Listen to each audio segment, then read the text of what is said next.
जरा याद कर लीजिए कि आपके बगल के राज्य बंगाल में जब लड़ाई लगी और पूरे देश ने कहा कि भाजपा को बंगाल जीतने से कोई नहीं रोक सकता है, अमित शाह चिल्लाकर बोले कि हमको 200 सीट आएगा।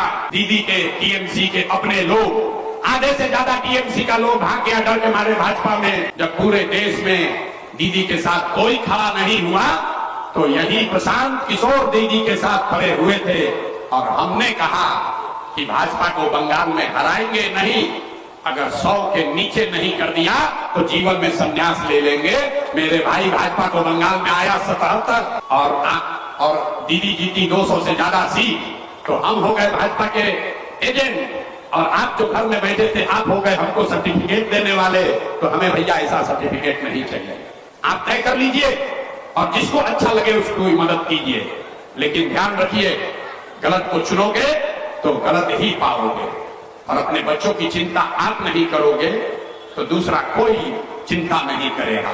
जन सुराज और दूसरे राजनीतिक दल में एक ही फर्क है। वो लोग कह रहे हैं कि भाजपा से डरो और हमारी मदद करो। जन सुराज ये कह रहा है कि अल्लाह से डरो और हक के साथ खड़ा हो जाओ। आपको तय करना है मेरे भाई कि आपको भाजपा से डरना है कि अल्लाह से डरना। अल्लाह से डरना है तो हक के साथ खड़े होइए, उन बातियों के साथ मत खड़े होइए जिन्होंने आपके बच्चों की ये दुर्दशा की है। और अगर खड़े होइएगा तो अपनी स्थिति के जिम्मेवार आप स्वयं होइएगा, उसके लिए कोई दोषी नहीं है। आप तो खुद कहते हैं कि हम लोग अल्लाह को छोड़कर किसी से नहीं डरते। कहने के लिए कह रहे हैं कि अल्लाह को छोड़कर किसी से नहीं डरते हैं।